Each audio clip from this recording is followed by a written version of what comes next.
Dios le bendiga, amada iglesia del Saco.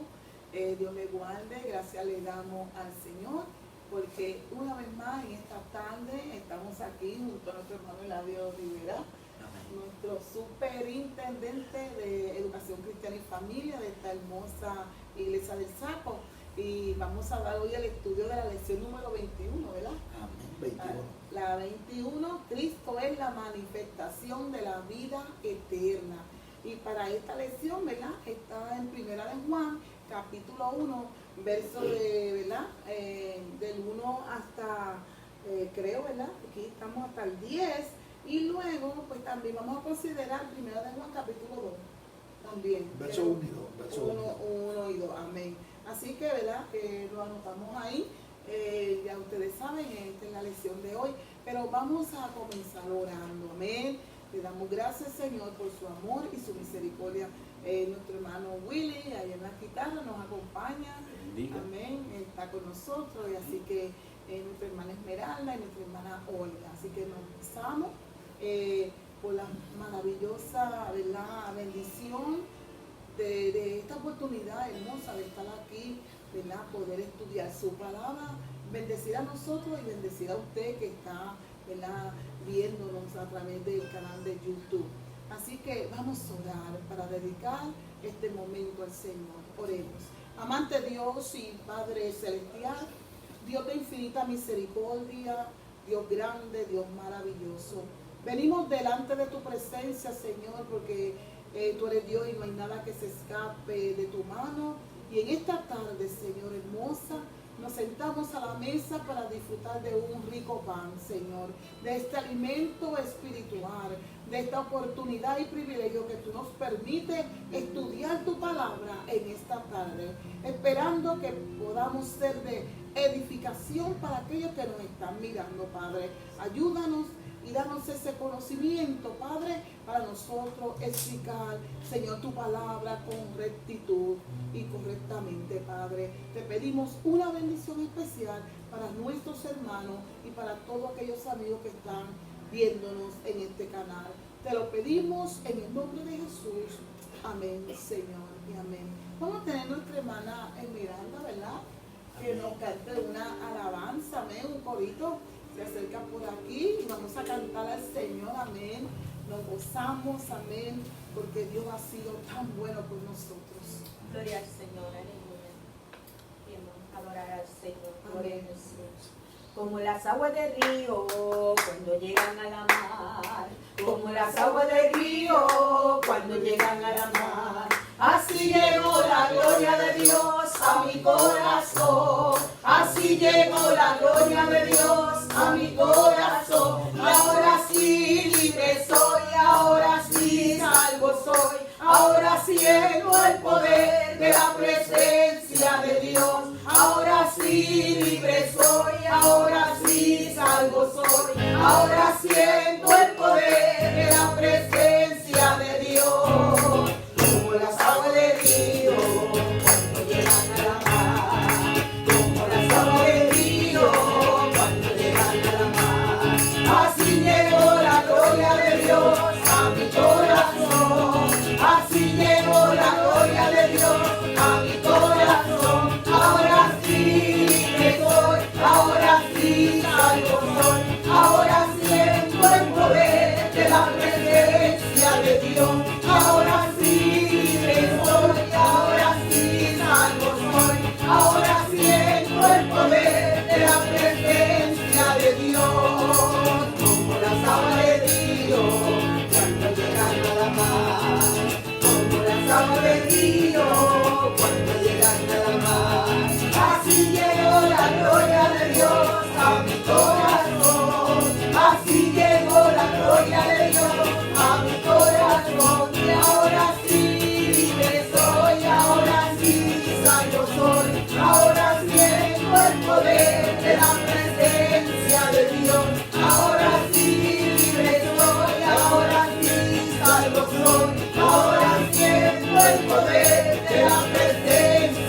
a leer la lección, ¿verdad? De la lectura de la lección número 21, nuestra hermana Olga García. Venga por aquí, aleluya, gloria al nombre del Señor, para que pueda leer la lectura de nuestra lección de hoy.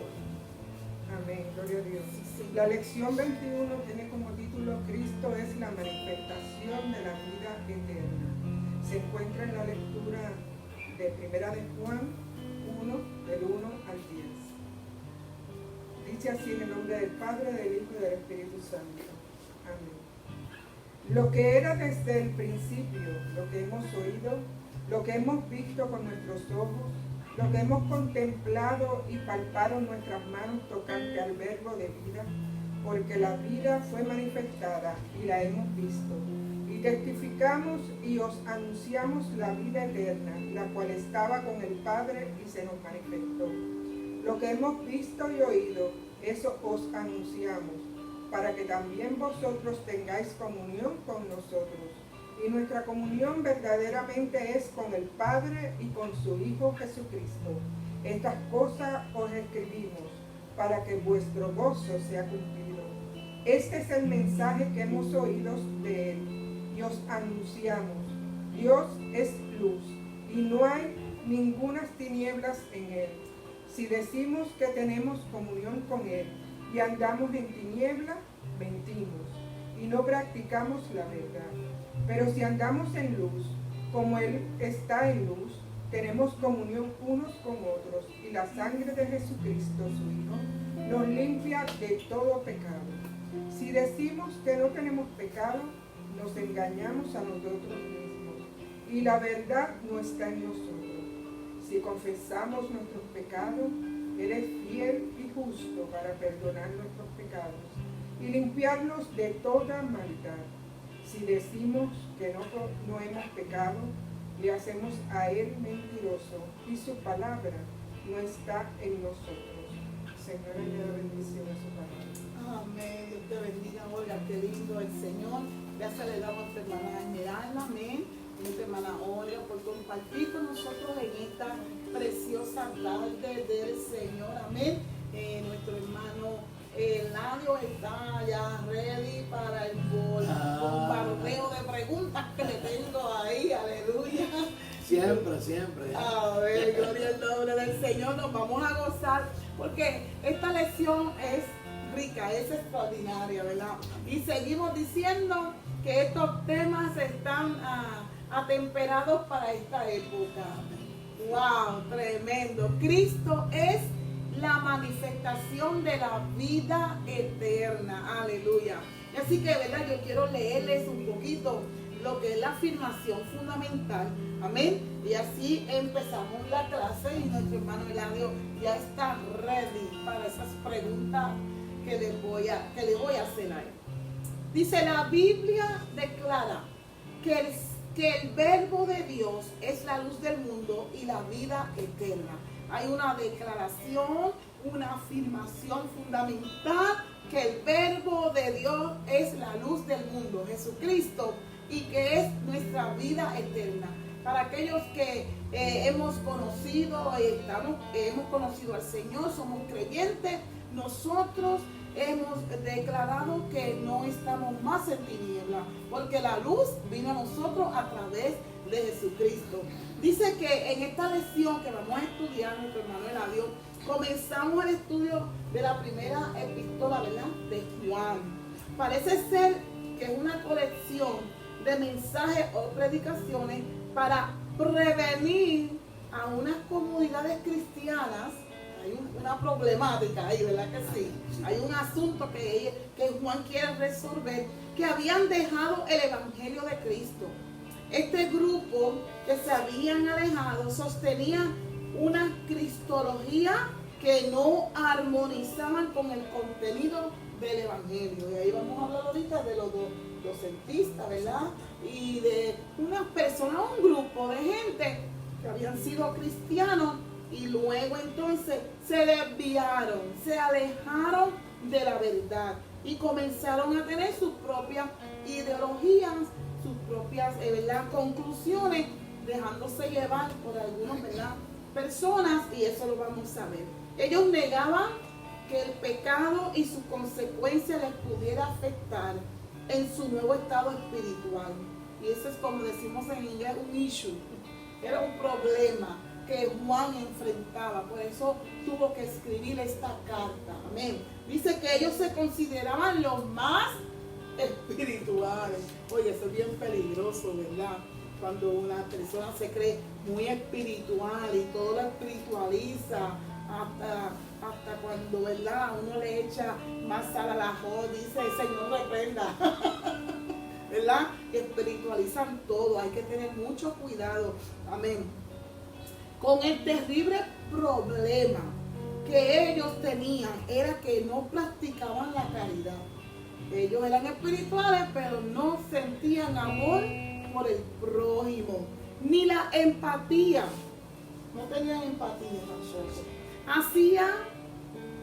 No tenían empatía hacia los creyentes, hacia los demás, ¿verdad? Dice que la segunda carta de Juan declara que sus lectores conocían muy bien el contenido y la problemática.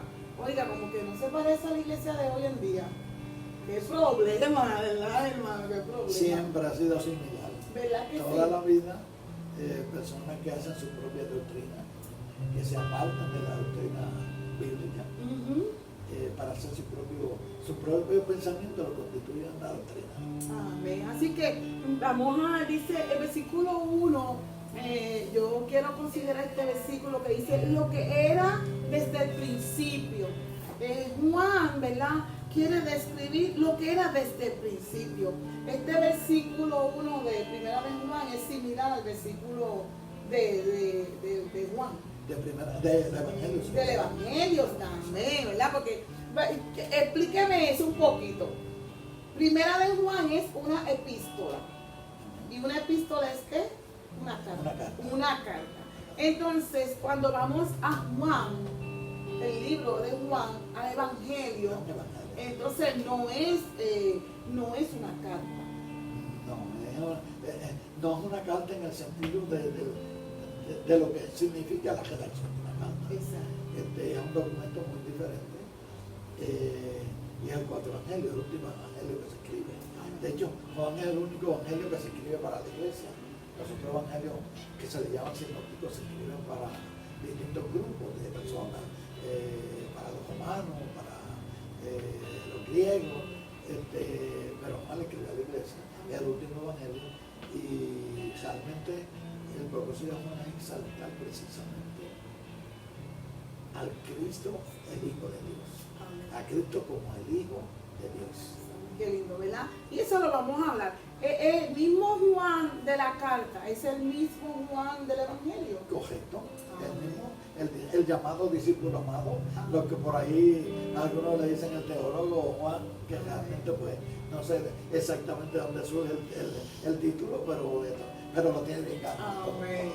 Pero es el llamado discípulo amado. Qué lindo, ¿verdad? Bueno, en eso, hablar de estos asuntos, ¿verdad?, que están en la palabra, aunque no está en la lección, pero son unos puntitos que son sencillos, pero la gente se confunde. Y de hecho era uno de los tres que componían el círculo íntimo con Jesús, que tenía 3 discípulos de íntimos, y era Pedro, Juan y Jacobo.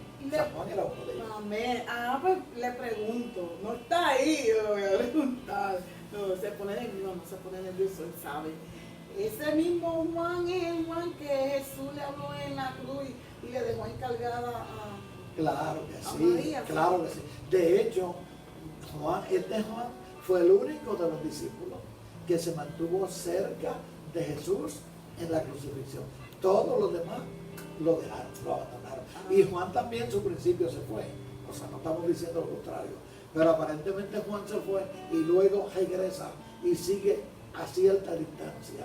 Y de hecho lo vemos con Pedro, porque Pedro también hizo lo mismo. Lo que hace es que cuando Pedro negó al maestro, entonces se fue a llorar y con el remordimiento y con el arrepentimiento. Juan se mantuvo a cierta distancia, pero durante todo el transcurso de la cruz. Qué lindo, ¿verdad? Qué lindo, ¿verdad? Que entonces estamos hablando de un hombre extraordinario y entonces un hombre creíble, un hombre que se le puede creer, está en la palabra, escribió esta epístola. Amén. Y él enfatizó lo que era desde el principio, lo que hemos oído, lo que hemos visto con nuestros ojos, lo que hemos contemplado y palpado, nuestras manos tocantes al verbo de vida. Ese Juan. Sí, de hecho quería añadir a lo que habíamos dicho, hermana, que cuando Juan escribe la epístola es ya para fines del primer siglo y posiblemente es el único de los discípulos que está vivo. Porque todos los discípulos, los apóstoles, todos los apóstoles murieron como mártires, excepto Juan. Juan fue el único de los apóstoles que murió por su enfermedad de vejez, como le decimos, por vejez, pero no fue martirizado. Le quiero preguntar, que tampoco está ahí. Ese mismo Juan no fue el que estaba en la isla de Patmos desterrado. Claro que sí, el que escribió el libro de Apocalipsis. El que escribió el libro de Apocalipsis. A los demás los mataron, murieron como mártires y a Juan lo desterraron a lo que sería una Siberia, ahora mismo en Rusia, ¿verdad? O en distintos países tiene distintos nombres. Fue desterrado a la isla de Patmos a que se muriera allá. Pero realmente pues no murió allá y no murió como consecuencia de ese destierro, murió por vejez. Entonces este versículo 1, amado hermano y amigo, también descrito cómo Juan puede decir lo que era desde el principio. Y me imagino, ¿verdad?, que él estaba hablando de la vida del verbo, de Jesús, cuando se humanizó, De su ministerio terrenal. de su ministerio. Juan pudo palparlo, pudo haberlo oído, pudo haberlo visto con sus propios ojos. Dice que hemos contemplado y palpado nuestras manos tocante al verbo de vida. Aleluya. Entonces se refiere a esa relación de ese verbo hecho carne, ¿verdad? Claro que sí, claro que sí. Señor. Así que es importante como aquí en Primera de Juan describe, entonces también esto es similar a lo que él escribe en Juan capítulo 1, ¿verdad? Versículo 1. Sí, la diferencia está en que cuando Juan escribe su primer verso en el capítulo 1 del Evangelio, él dice, en el principio era el verbo era con Dios y el verbo era Dios. Está hablando del mismo, el verbo Jesús, pero el principio de que Juan hace alusión en el Evangelio es el principio de la creación. El principio de lo que habla aquí, lo que era desde el principio, está hablando desde el principio del ministerio, de la humanidad de Cristo. Son dos principios distintos. Exacto. De la misma persona. Amén. Así que la relación, ¿verdad?, del verbo hecho carne y esa experiencia visible fue esto cuando él habló aquí en Primera de Juan, en la epístola. Claro. Pero entonces en Juan, en el Evangelio, se está hablando de un Cristo preexistente, ¿verdad? Un Cristo que estuvo en la creación, ¿verdad? Cuando se habla de la Trinidad del Padre, el Hijo y el Espíritu Santo. Igual al Padre. Igual al Coexistente con el Padre. Coexistente, una consustancia, lo que se dice. También consustancial. Aleluya. Consustancial y coexistente. Amén. Así que eso es bien importante. Dice que en Juan él asumió la humanidad en Jesús, el Mesías, ¿verdad? Eso fue en Juan. Cuando estamos hablando, ¿verdad?, en este libro de la epístola. Él se convirtió en carne y entonces Juan lo vio y lo vieron los discípulos y lo vieron los apóstoles. ¡Qué privilegio! Juan es un niño bien consentido, se puede decir, aunque Dios no tiene niños consentidos, pero yo le digo, ¿verdad?, acá humanamente fue privilegiado. Era, de hecho, se cree que era el más joven de los apóstoles. El más joven de los apóstoles. O sea que Así que posiblemente él sobrevivió también más tiempo porque tenía era bien jovencito. Yo me imagino que tendría 17 años, 16. Bueno, uno imaginándose, ¿verdad? Porque era joven, era bien joven. Así que vamos al bombardeo de preguntas. Aleluya. Esto está bien bueno, se va a poner mejor. Así que no se vayan del canal, quédense ahí ¿Qué diferencia? Bueno, eso ya yo lo dije, pero vamos a la pregunta número 4. ¿Cómo es manifestada la vida eterna? Porque es bien importante cuando hablamos de la vida eterna. Porque vamos a hablar de Cristo y su manifestación. Se manifiesta en la de la vida eterna. ¿Cómo es manifestada esa vida eterna? Bueno, de hecho, la vida eterna es manifestada de acuerdo a la lección que tenemos y de acuerdo al pensamiento de Juan, en la encarnación de Cristo. O sea, Cristo es la vida. El propio Juan dice en el capítulo 14, versículo 6 de su evangelio, que Cristo dice, Juan dice citando a Cristo dice: yo soy el camino, la verdad y la vida. O sea, nosotros no tenemos vida propia, la vida de nosotros es prestada. Un día de todo nos la reclaman y nadie tiene, Eclesiastés dice que nadie tiene poder en el día de la muerte, pero Cristo tiene vida propia, tiene vida en sí mismo, es la vida eterna, la que se ha manifestado en una forma corporal. Por eso él en el Evangelio dice que aquel verbo fue hecho carne y habitó entre nosotros, versículo 14 del Evangelio de San Juan, capítulo 1. Ese verbo del versículo 1 es hecho carne y se manifestó. De manera que la vida eterna es Cristo, Cristo es la vida. Amén. Qué lindo, ¿verdad? Entonces, esa manifestación de vida eterna es Cristo Jesús. Es Cristo. No hay otro camino, ¿verdad? Dice que conduzca al Padre, sino a través de Jesucristo. Por eso es importante nosotros entender que Juan está al pendiente de una problemática que existía. Habían creyentes que habían estado con ellos y se alejaron de la verdad y comenzaron a creer, hicieron unos grupos de unas creencias, ¿verdad? Dice aquí que eran unas creencias que no iban acorde con lo que ya estaba establecido según la palabra y lo que Juan había enseñado en la iglesia. Cuando se formó la iglesia, él había enseñado el camino y cómo era que ellos iban a llegar a la vida eterna, a ser salvos. Pero este grupo se comenzó a creer, ¿verdad?, en otras cosas. Y entonces yo le voy a preguntar, porque se habla de un grupo de docentismo, ¿verdad? Era como una especie de religión, el docentismo. Vamos a decir, podríamos una decir filosofía de creencia, una creencia que ellos creían, ¿verdad? ¿Qué significa ese docentismo y qué postulado ellos presentaban en sus filosofías? De hecho, el docentismo viene de una palabra griega, dokein, que significa apariencia. Significa apariencia. Ellos enseñaban que Cristo no había tenido un cuerpo real, que el cuerpo de Cristo era una apariencia que figuraba ser una cosa, pero que no lo era. Por eso es que Juan enfatiza tanto lo que nosotros vimos, lo que palpamos, lo que contemplamos, porque uno puede tener una visión de algo.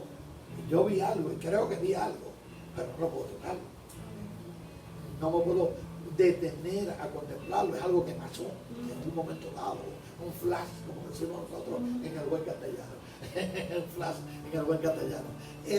Pero Juan enfatiza el hecho de que ellos vieron, que ellos tocaron, que ellos palparon al Señor, porque Él le está tratando de contrarrestar esta falsa doctrina, esta herejía de que Cristo no había venido en carne. De ellos enseñaban algo más, no sé si el tiempo me lo permite, pero ellos hacían una distinción entre Jesús y Cristo. Para ellos Jesús era el hijo de María, que había nacido como un hombre de carne y hueso, como todos los demás. Pero decían ellos que Cristo había venido a reposar en Jesús en el bautismo y que antes de la crucifixión lo abandonó. Y que el verdadero Jesús O sea, que el Jesús era el hombre, pero que Cristo era alguien que se había posesionado de Jesús. Cosa que es totalmente contraria a la palabra. El bautismo no representó que viniera sobre Jesús otra persona. El Espíritu Santo sí vino sobre Cristo, pero no cambió la personalidad de Cristo, que desde el principio había sido el eterno, coexistente y consubstanciando Dios, de la misma sustancia de Dios. De manera que ellos empiezan a creer que Jesús, que Cristo realmente, que el Mesías no había venido en carne y hueso. Fundamentaban la enseñanza en que la materia es intrínsecamente mala y que es imposible reconciliar, que es lo que vamos a ver más adelante, de que no se podía reconciliar la materia con el espíritu, porque el espíritu era algo muy superior y la materia era muy inferior, y que no podía haber una reconciliación como tal. ¿Sabes? Yo estuve observando y los musulmanes creen muy parecido a eso. Los musulmanes objetan a Jesús como el Hijo de Dios, porque dicen que Dios es imposible que pueda habitar en una materia. Ellos ven a Jesús como un profeta más. Ellos lo ven como un profeta. Sí, como un profeta de un alto nivel, pero un hombre, como nosotros podemos considerar a cualquiera de los profetas del Antiguo Testamento, a Moisés, o sea, una persona que tiene una distinción, pero es un hombre. Ahí quedó. Es un hombre. Sí. Por lo menos, ¿verdad? Trabajé con una musulmana y ella me decía eso. Sí. ¿Sabes? Y se ponía un poco que nosotros le damos una significancia al que no era. Pero fíjese, Juan reconoce ser uno de los muchos que participaron activamente con Cristo, y como hablamos al principio, todos los eventos que Juan participó cerca de Jesús, ¿verdad? Y durante ese ministerio, pero nos muestra Lucas, ¿verdad? Esto, en su palabra, en Lucas 24, 39, yo no sé si usted lo tiene por ahí.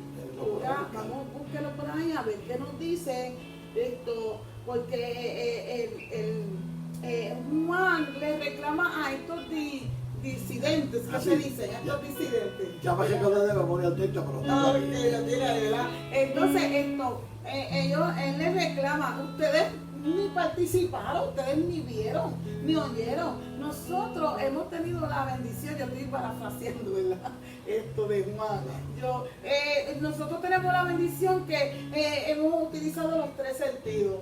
El audio, la vista y el tacto, ¿verdad? Y entonces ellos palparon. Vamos a ver qué dice Lucas 24, 39. Sí, Lucas 24, 39, Jesús se le aparece a los discípulos luego de resucitado. Amén. Y les dice Jesús, y ahora entro en el texto bíblico: mirad mis manos y mis pies, que yo mismo soy, palpad y ved, porque un espíritu no tiene carne ni hueso como veis que yo tengo. O sea, que Cristo está diciendo que tiene carne y está diciendo tóquenme. Porque el espíritu no se puede, el fantasma, el espíritu, la visión no se puede tocar. Exacto. Pero Cristo sí se podía tocar, porque él sí había venido en carne. Esa era la seguridad que tenía Juan, porque lo había visto, él había estado con él, anduvo con él 3 años y medio. Lo vio después de resucitado, lo tocó antes y lo tocó después. Él sabe de lo que está hablando, no los otros que no vieron a Jesús. Exacto. Y nosotros, la iglesia, estamos bendecidos, hermano, porque por fe, no por vista ni con los 3 sentidos, pero mire, hemos sentido la presencia de Dios en nuestras vidas de manera especial y sentimos su misericordia. Así que es maravilloso nosotros poder, ¿verdad?, ver la vida eterna manifestada en Jesucristo. Yo estaba preguntando, ¿verdad?, este grupo docentismo y los postulados que ellos presentaban, usted me lo dijo, y quién fue que le desarrolló este... Bueno, la idea original surgió de Platón. De Platón. Platón enseñaba que la materia y el espíritu eran totalmente irreconciliables, que la materia fue creada por un Dios inferior, que le llamaban Demiurgo, que es un Dios inferior al Dios Todopoderoso. Y de hecho Platón introdujo el pensamiento, la frase de que el cuerpo es la cárcel del espíritu, porque el espíritu no está libre en el cuerpo porque es incompatible con él, por así decirlo. De manera que ese pensamiento que viene de un pensamiento griego o secular, ellos lo asimilan y hacen esa doctrina basándose en esos pensamientos de Platón, de que el espíritu y la carne no podían estar juntos, no podían funcionar juntos, eran irreconciliables el uno del otro. Pues, y ahí también habla de un Cerinto. Ajá, Cerinto. ¿Quién era Cerinto y qué postulaba él? Cerinto, precisamente, yo le llamaría, y quiero usar eso como algo personal, el líder de este grupo, de este pensamiento, de esta herejía. Era el líder, fue contemporáneo con el apóstol Juan y existió en la misma área de la Asia Menor, para el mismo tiempo de Juan. Es el que origina la diferencia entre Platón y Cirinto, de que Platón lo da como un pensamiento secular y Cirinto lo que hace es que toma ese pensamiento secular y lo trata de espiritualizar y meterlo dentro de lo que se supone de lo que es la fe cristiana, la fe cristiana que no cae dentro de la fe cristiana. Él había conocido la palabra, había participado con la iglesia, pero se había separado de la iglesia por querer precisamente tener una doctrina totalmente contraria a la bíblica y a la enseñada por los apóstoles relacionados con la persona de Cristo, con que Cristo realmente habitó en carne, vivió en carne. Wow, qué tremendo, ¿verdad? Y como decíamos ahorita, hermano Labio, esto se actualiza en esta época donde a veces nosotros practicamos cosas, digo yo, ¿verdad? Estoy hablando de todos los niveles, quizás hasta religiosos, donde personas han adoptado una forma de creer, unas ideologías, unas filosofías, unos postulados de otras personas, porque a veces hay personas, claro, gracias al Señor, esa gente que lee mucho, pero hay que tener en cuenta las cosas que uno estudia y lee, porque uno está leyendo algo que no tiene nada que ver con las cosas de Dios, transversan lo que es la palabra pura, amén, lo que es esta palabra, y entonces se traen como conceptos a la casa del Señor, y quizás, ¿verdad? Hay hermanos que están preparados para debatir esa herejía, ¿verdad? Pero hay otros que no, hay otros que lamentablemente no tienen conocimiento bíblico y por eso no se le puede decir todo amén, ¿verdad? Claro. No se le puede decir todo amén, El ¿verdad? propio Juan dice que hay que examinar los espíritus si son de Dios. Eso es así. Así que este grupo era un grupo disidente, se habían apartado de la verdad y ellos pues no habían tenido la experiencia que había tenido Juan, por eso Juan testificaba, podía testificar.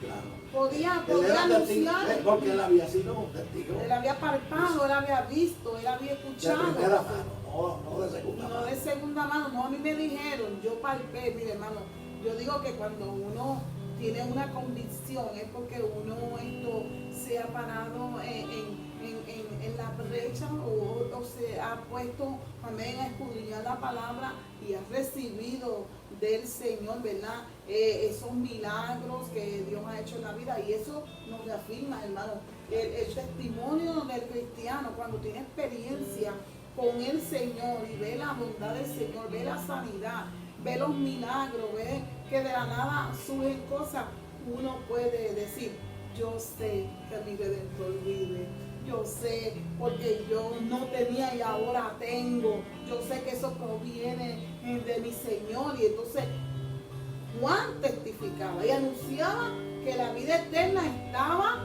con el Padre desde el principio, que el Verbo era Jesucristo, había sido manifestado a ellos y no a ese grupo. Así que este grupo, hermano Eladio, mire, no tenían conocimiento.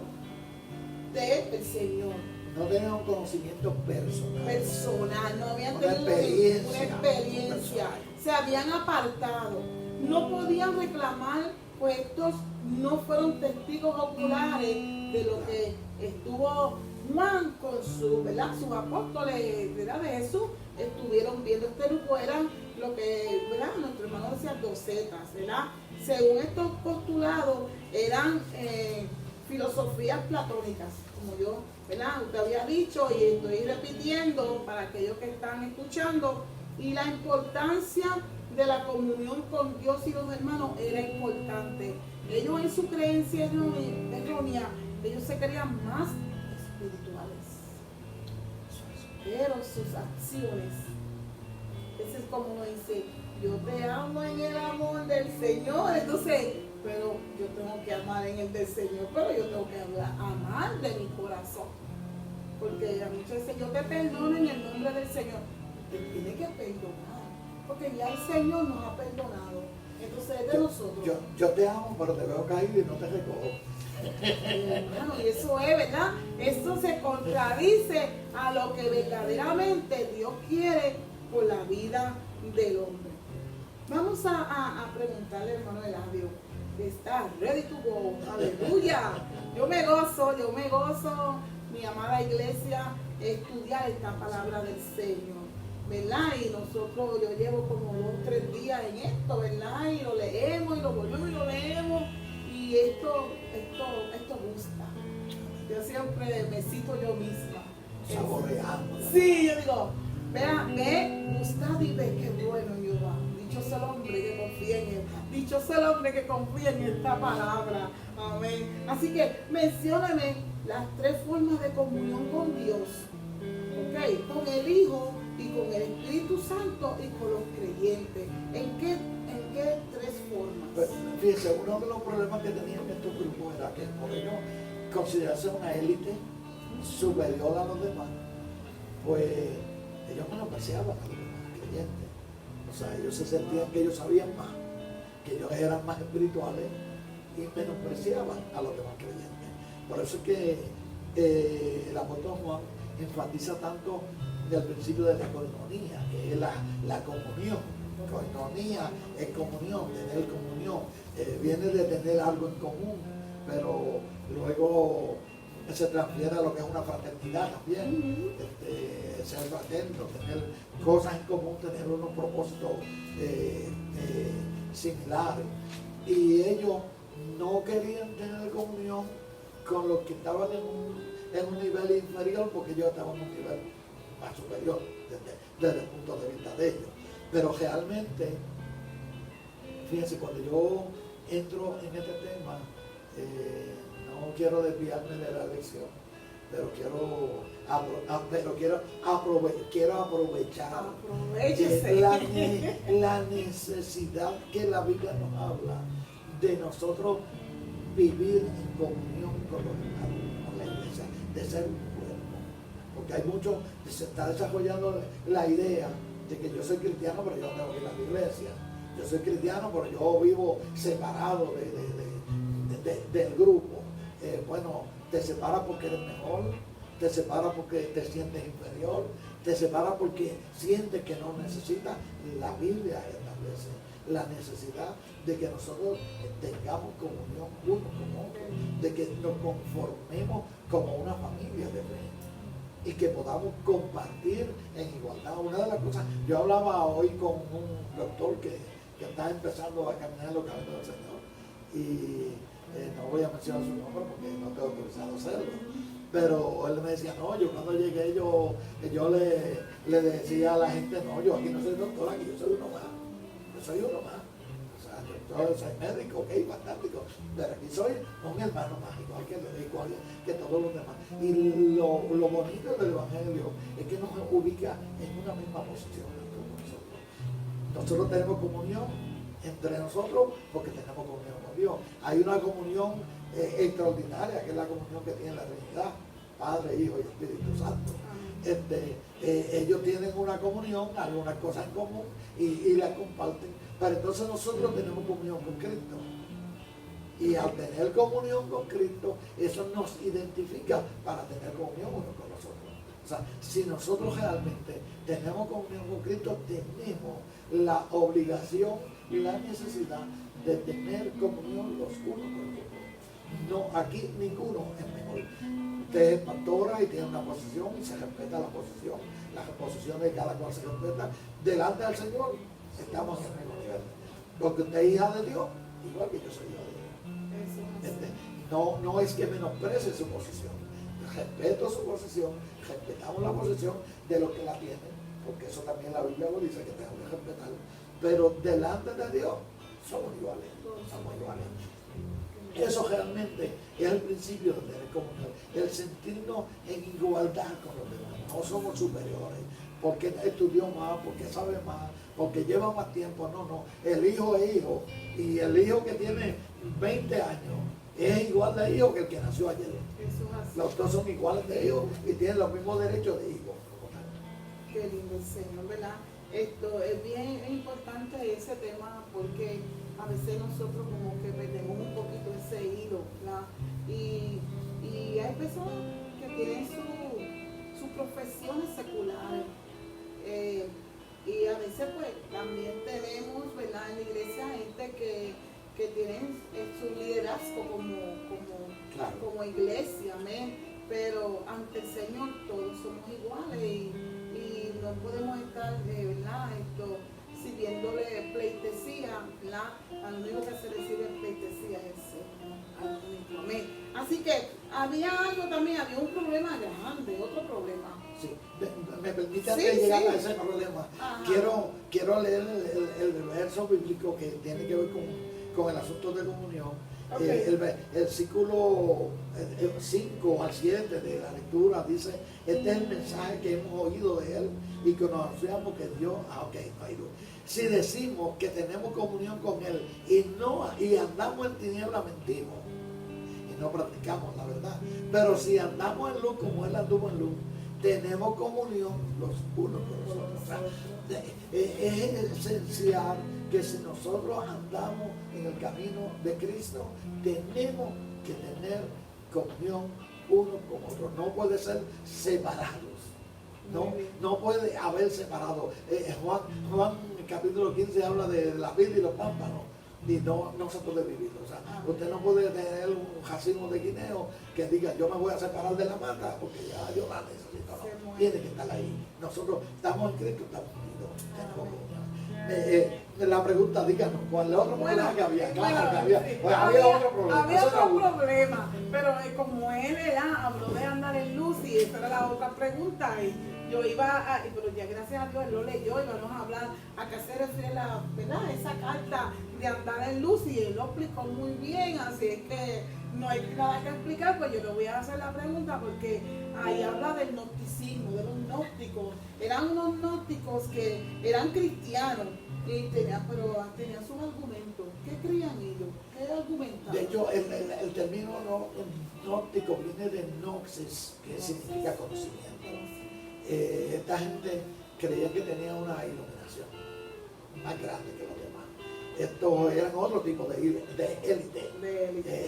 Era una élite que se había formado porque ellos supuestamente tenían unos conocimientos extraordinarios, unos conocimientos más grandes.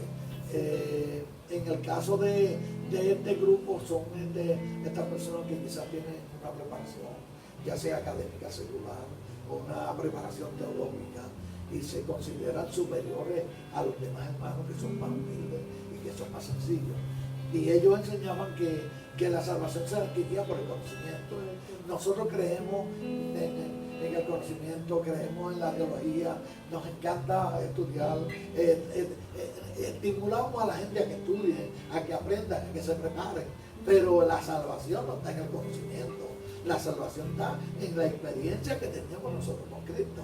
Y este grupo de gente que se le conocía como los gnósticos, ellos pensaban que la salvación dependía de su conocimiento, de el conocimiento. Hay algunas personas que estimulan a la gente a estudiar, pero lo llevan como si el conocimiento fuera el que le va a producir la salvación. La salvación fuera de Cristo no está, no importa el conocimiento que tengamos. Y este era el grupo de gnósticos, ellos se consideraban iluminados. El líder era Irineo, ¿verdad? Irineo era el líder de Irineo era uno de los líderes de ese grupo, sí, Sí. tengo entendido. bien esto es importante, ¿verdad? Porque dice que Juan declara que un creyente que dice caminar en la luz debe estar en armonía. Por eso yo le voy a preguntar, ¿qué significa andar en la luz? Usted explica un poquito esto, porque esto es parte de lo que es la vida práctica. En oscuridad no se puede vivir. No se puede vivir, no se puede En vivir. tinieblas. De hecho, si vivimos vamos a estar tropezando muchas veces. Ay, hermano, ¿y cómo entristece la oscuridad? ¿No se acuerdan de María? El ciclón María. Tuvimos sin luz y la gente se desesperó, hermano. Si estamos, mucha gente desesperada ahora, ya todo el mundo se va tranquilizando poco a poco, ¿verdad? Por la pandemia. Sí. Pero la oscuridad trae tristeza, trae turbación. Entonces, dice la palabra aquí que tenía Juan una preocupación de la problemática de la vida práctica, de la vida práctica en andar en la luz. Amén. Así que usted citó el versículo muy claro que lo dice, ¿verdad? Que tenemos, ¿verdad?, que andar en luz y no hay ninguna tiniebla en él. El mensaje que había oído Juan era que estaba en luz, estaba claro. Claro, estaba en luz. De hecho, el que anda, Cristo dijo, yo soy la luz del mundo. El que anda en Cristo anda en luz. El que anda sin Cristo anda en tiniebla. No lamentablemente anda en tiniebla. Lamentablemente anda en tiniebla, aunque esté a las 12 del mediodía y el sol esté brillando. Y ahí tenemos a Saulo de Tarso, que andaba con un sol brillante, pero andaba en tiniebla. O sea que andar en luz es andar en Cristo. Siempre hemos identificado eso como la transparencia, como una vida irreprochable, como una vida sujeta al conocimiento y a los principios de Dios. Antes de terminar, quiero hacer una confesión a Elizabeth. Irineo fue un oponente de los gnósticos. No fue líder de los gnósticos, sino todo lo contrario. Estaba en contra de esa herejía. Sí, es que quiero hacer esa aclaración porque nos fuimos muy a la ligera y dimos la impresión de que era todo lo contrario. No, él fue en contra, él escribió hasta un libro. Sí, escribió un libro reprochando varias cosas, una de ellas el gnosticismo. Exacto. Sí, quise hacer la aclaración. Excúselo porque gracias por aclarar, porque yo también después me di de cuenta. Sí, que si no damos cuenta, pues mejor le coge ahí la tierra. Claro que sí, así es que, ¿saben que entonces Irineo estaba en contra de esa herejía y escribe un libro para ellos en contra, ¿verdad? Con esos argumentos para contradecir ¿verdad? Conocimiento, lo que decimos la filosofía de esos gnósticos, ¿verdad? Entonces, el versículo 8, ¿verdad? Vamos a considerarlo aquí, que dice esto: si decimos que no tenemos pecado, nos engañamos a nosotros mismos. Oiga, ¿qué problema tenían esa gente? Eran tan espirituales que ellos no se declaraban pecadores, ni se arrepentían. Pero fíjense, hermana, no solo que ellos sí se consideraban súper espirituales, pero el problema de ellos era que creían que los pecados de la carne no le afectaban a ellos. Que no había consecuencias. Que no había consecuencias, porque la carne, yo creo que hace un par de clases atrás, no sé si fue en la pasada o en la atrasada, que yo hice alusión a ellos sin mencionar el nombre, ser específico, que piensan que como la carne no se convierte, que como la carne no se arrepiente, pues entonces la carne sigue pecando y que el pecado que se comete con la carne no nos afecta. Ese era el problema de ellos. Wow. Ellos sabían que pecaban, pero entendían que era un pecado de la carne y que eso no afectaba al espíritu, porque hacían una separación tan dramática, tan completa entre lo que era la carne y lo que era el espíritu, que se podía pecar en la carne y eso no afectaba al espíritu. Por eso es que ellos, a pesar de que pecaban, se consideraban que no pecaban, porque el pecado no les afectaba. Por eso es que el apóstol dice en ese versículo 8 que si decimos que no tenemos pecado, nos engañamos a nosotros mismos y la verdad no está en nosotros. Nosotros como creyentes no practicamos el pecado, es otra cosa. La práctica del pecado, el vivir en el pecado, el habituarse a pecar, el planificar hacer lo malo. De nosotros somos pecadores. Amén. Arrepentidos. Somos pecadores arrepentidos y aún después que nos arrepentimos seguimos pecando porque no somos perfectos. Con nuestra mente muchas veces pecamos, cometemos pecado de acción, cometemos pecado de omisión, de cosas que debemos hacer y no hacemos. Y la Biblia dice que al que sabe hacer lo bueno y no lo hace es pecado. O sea, cuando nosotros omitimos hacer algo que nos corresponde hacer y no lo hacemos, es pecado, estamos fallando el blanco. Y realmente pues nosotros no somos pecadores en el sentido de la práctica del pecado, en el sentido de planificar el pecado, pero cometemos pecado. Cada día yo tengo que pedirle perdón a Dios por algo que he hecho o por algo que debía hacer y no hice. Pero ellos se consideraban que ese pecado no les afectaba y por lo tanto ellos no cometían pecado.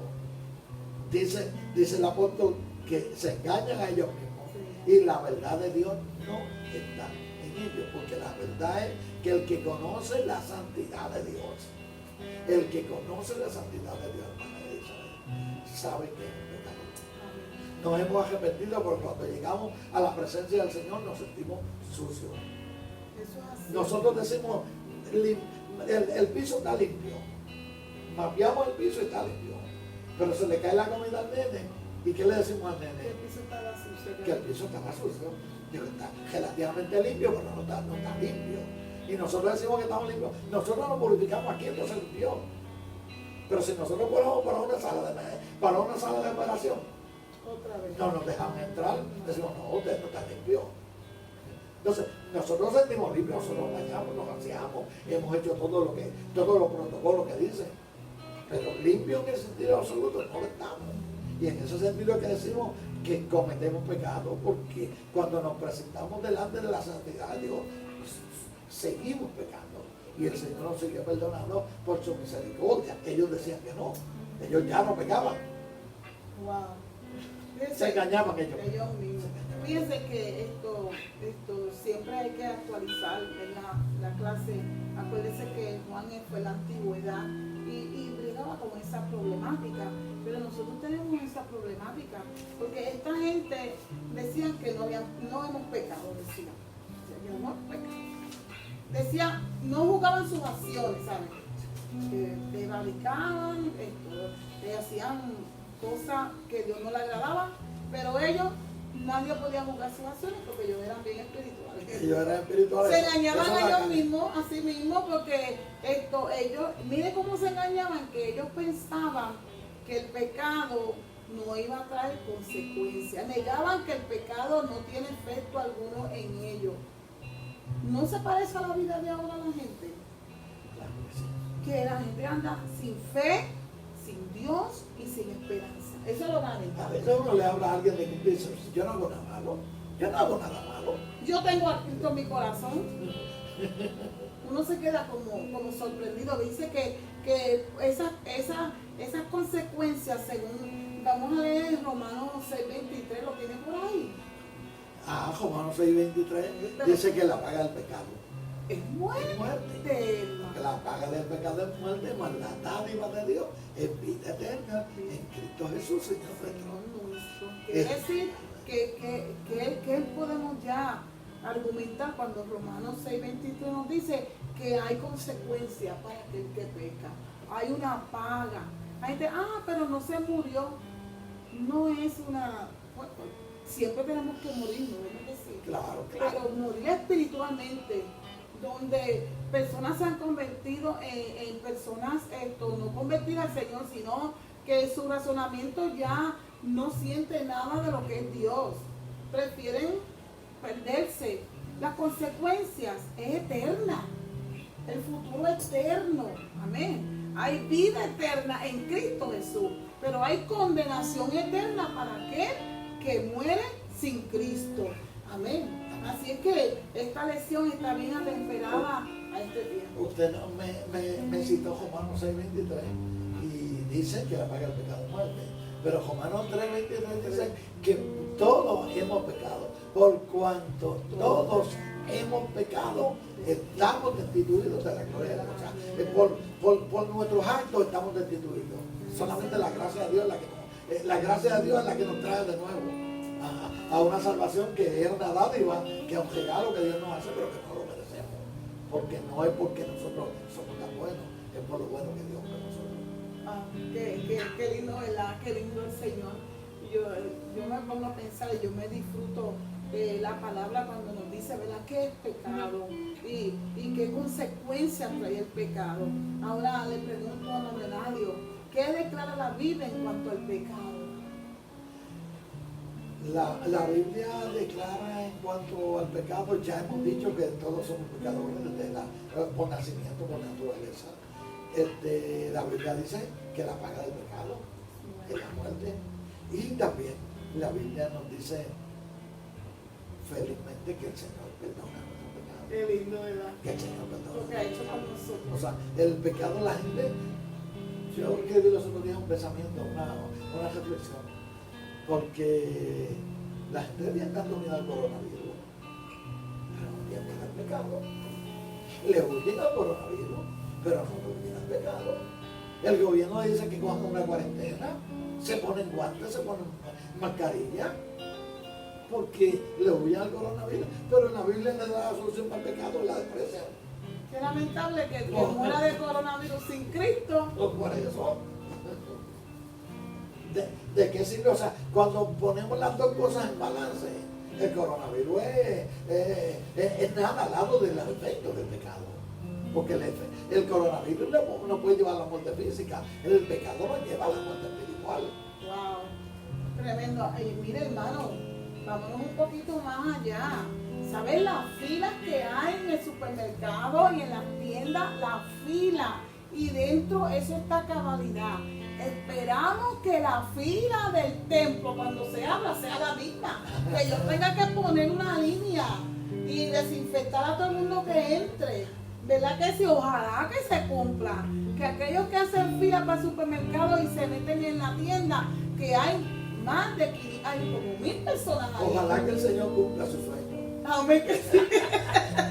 Que cuando se abra este templo, yo tenga que poner unos conos para decir, no pase de la línea, vaya por línea que usted va a entrar y va a comprar primera clase. Mire, hermana Elizabeth, si usted quiere una línea bien grande, usted tiene que encontrar una vacuna.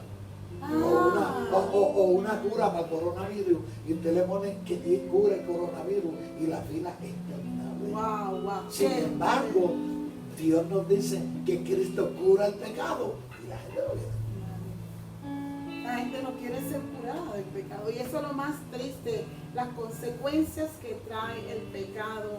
A la iglesia, yo siempre escucho a mi esposo que dice: gracias le doy al Señor por la salvación y el perdón de mis múltiples pecados. Gloria al nombre del Señor. Así que vamos a ver, ¿verdad?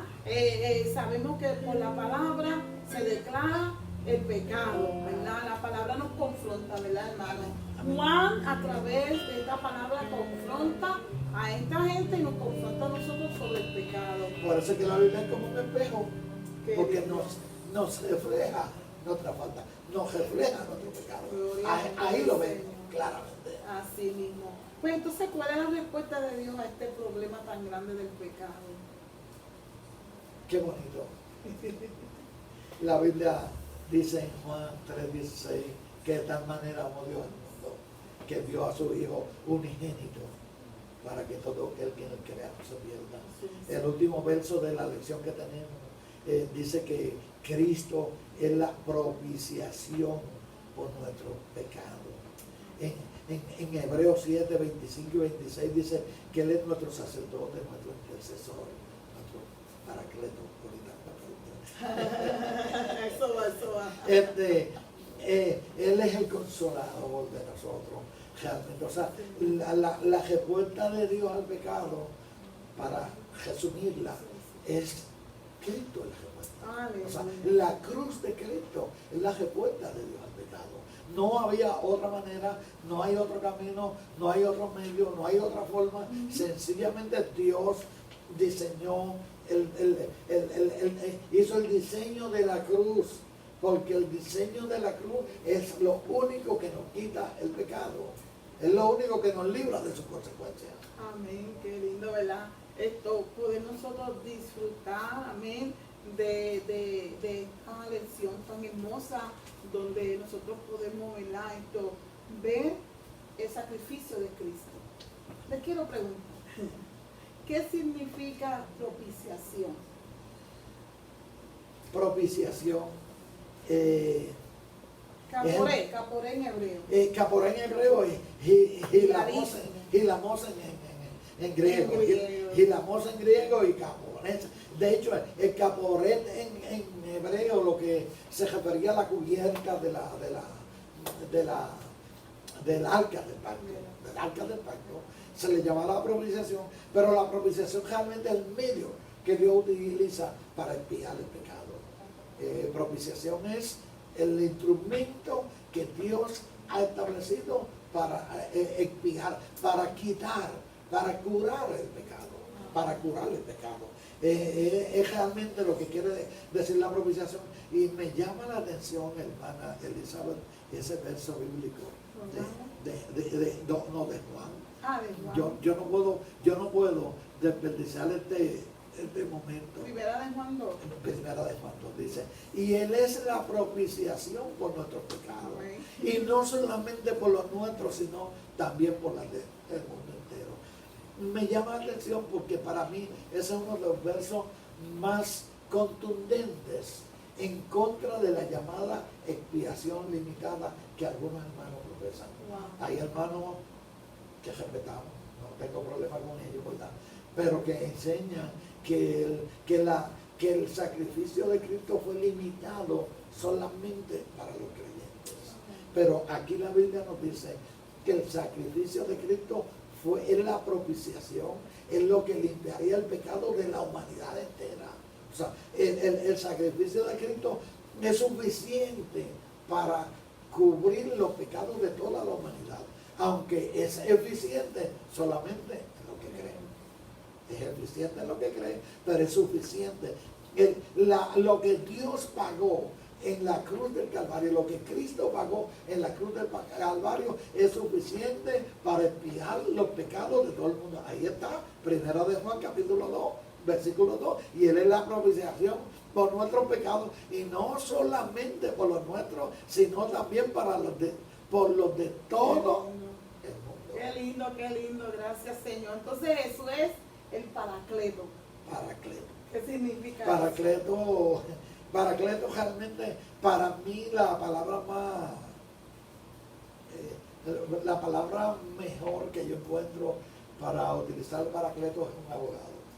O sea, cuando nosotros vamos a la corte y vamos sin un abogado, ya estoy culpable.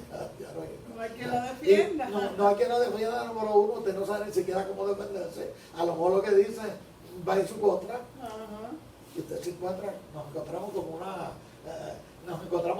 en un sitio totalmente extraño. Cuando el abogado va con nosotros, ya nosotros como que nos sentimos un poco más. Es alguien que va al lado de otro para defenderlo. Dice que él intercede, ¿verdad? por nosotros. Intercede por nosotros. Y sabe que a mí me llama la atención porque nosotros tenemos dos abogados, dos consoladores, dos abogados, dos paracletos. Tenemos uno en el cielo y tenemos uno en la tierra. El del cielo es Cristo, que la Biblia dice que es el sumo sacerdote que intercede por nosotros y que intercede cada día por nosotros. Y tenemos el otro que es el consolador que le ofreció Cristo en el capítulo 14 del Evangelio de San Juan. Yo me voy por enviaré otro consolador que esté con vosotros. ¿Y sabe por qué a mí me impresiona la cuenta? Mi hermana, porque cuando Job tenía su queja, en el capítulo 9, versículo 33, Job dice, quien se pusiera entre Dios y yo. Él buscaba un árbitro, él buscaba alguien que estuviera en el medio. Y Job no encontró a alguien que estuviera en el medio. Sin embargo, Dios nos pone a Cristo y Cristo nos pone el Espíritu Santo. Y nosotros tenemos dos que interceden por nosotros. Dos que interceden. Job no tuvo ninguno y nosotros tenemos dos. Somos más privilegiados. Qué lindo el Señor. Gracias le damos al Señor, ¿verdad? En la antigüedad, Aarón presentaba la sangre de los animales para expiar los pecados del pueblo. Ahora nosotros, ¿verdad? Jesucristo ofreció su propia sangre para limpiarnos de pecado. Qué lindo el Señor. Aarón ofrecía sangre ajena y era una sangre de animal. Cristo ofreció su propia sangre y era una sangre limpia, una sangre pura, una sangre sin pecado. Qué lindo, Una qué sangre lindo. sin pecado. Wow. Me quedaría aquí una hora más, pero no tenemos mucho tiempo. La camarógrafa está Desesperada, ¿verdad? Como que yo tiene desesperada. frío. Así que le pregunto, ¿qué preguntó Jesús a sus discípulos en cuanto a esa opinión que tenían de él? Sí, allá en Mateo capítulo 16, Sí. Cristo le pregunta a los discípulos, pues porque la gente, algunos decían, es Juan el Bautista, es Elías, que resucitó, etcétera. Y Cristo confronta a los discípulos y dice, ¿y ustedes quiénes creen que soy yo? ¿Quiénes creen que soy yo? En el capítulo 16, verso 16, Pedro le contesta, por una iluminación de Dios. Qué lindo. Porque Dios lo ilumina y le dice, tú eres el Cristo, el Hijo de Dios viviente. Una declaración sólida, contundente, sobre la que está, de hecho, afirmando la iglesia. Qué lindo. Sobre el principio de que Cristo es el Hijo de Dios viviente. Gócese, hermano, gócese que esta clase está, mira, aquí se siente una presencia de Dios extraordinaria, nos gozamos. Algo más que decir, mamá Eladio. Hermana Elizabeth no se atrevida porque yo seguiría hablando, pero el tiempo se nos ha terminado. Nosotros quisiéramos, ¿verdad?, decirle a los amigos, a los hermanos oyentes, que cualquier pregunta que tengan sobre el tema que nosotros discutimos cada jueves, que a través de YouTube hagan las preguntas, y si no, pues los hermanos por lo menos que nos conocen, Y que nos saben nuestro escriban teléfono, al WhatsApp, al chat, ¿verdad? Tenemos un grupo, iglesia, ¿verdad? Somos una familia. Escríbanos, hermanos, grábelo esto en YouTube, guárdelo y envíeselo o lléveselo, ¿verdad? Un hermano que no pueda tener esa facilidad. A través de YouTube también se hacen comentarios. Exacto, y también. Y estamos abiertos a la pregunta. Pues estamos nosotros en esta clase, ¿verdad? Que la hemos terminado. Nosotros pues siempre pues queremos hacer, ¿verdad? Lo más rápido que podemos, pero en un estudio. Y queremos hablar sobre este resumen, esta aplicación práctica. Yo sé que nuestro hermano Eladio ha sido bien claro con estas respuestas, amén. Y yo me nutro y nos nutrimos los dos, uno del otro, de lo que aprendemos. Y también, ¿verdad? Mi esposito que está ahí y mis hermanitas, amén, que están aquí también acompañándonos siempre. Le damos gracias al Señor. En esta primera lección de Primera de Juan, se comienza a describir la situación de las comunidades cristianas bajo el liderato del apóstol Juan, al final del siglo I después de Cristo. Un grupo disidente, al parecer de carácter doceta, se ha desviado del camino de la verdad evangélica al tergiversar la cristología, minimizar los efectos del pecado y despreciar la comunión con los demás creyentes. Eso es terrible, hermano. Yo no sé cómo podían vivir así. Y hay gente que viven así, no quieren estar con los hermanos de la iglesia. Esa es mi vida, estar con los hermanos de la iglesia, mi familia. Hay personas que nos van ignorantes a nosotros, que ellos se creen tan sabios que nos consideran que nosotros no tengamos esa preparación, ¿verdad? Un concepto equivocado de la persona de Cristo conduce inevitablemente a la falsa doctrina, al alejamiento de la verdad. Desde sus comienzos, el judeocristianismo se ha visto amenazado por la influencia de filosofías contrarias al evangelio, entre ellas la platónica, ¿verdad? En una ocasión Jesús preguntó a sus discípulos, que eso fue lo último que hablamos, ¿qué opinión tenían los hombres de él? Luego de varias respuestas, pero le contestó, tú eres el Cristo, el Hijo del Dios viviente. Reconozcamos que ese es el Cristo. que Él está en nosotros y que Él siempre se ha encargado en perdonar nuestros pecados. Así que Dios te bendiga. Vamos a cantar el corito, nos da tiempo. Vamos a cantarlo. Vamos a cantarlo, nos da tiempo. Bueno, pues las cantantes, acérquense por aquí. Están por aquí, Por aquí. rapidito. Vénganse, amén, aleluya. Hermana Esmeralda, que es la que canta bonito. Vamos a ver. Hay vida en Jesús. Hay vida en Jesús. Yo quiero morar en la patria celestial, porque hay vida en Jesús. Y hay vida en Jesús. Hay vida en Jesús. Yo quiero morar en la patria celestial, porque hay vida en Jesús. Hay vida en Jesús. Hay vida en Jesús. Yo quiero morar en la patria celestial, porque hay vida en Jesús. Hay vida en Jesús. Aleluya. Hay vida en Jesús. Yo quiero morar en la patria celestial, porque hay vida en Jesús. Hay vida en Jesús.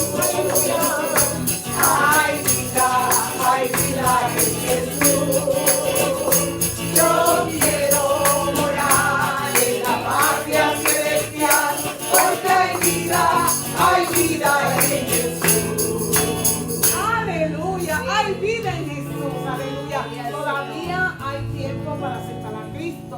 No desperdicies tu tiempo.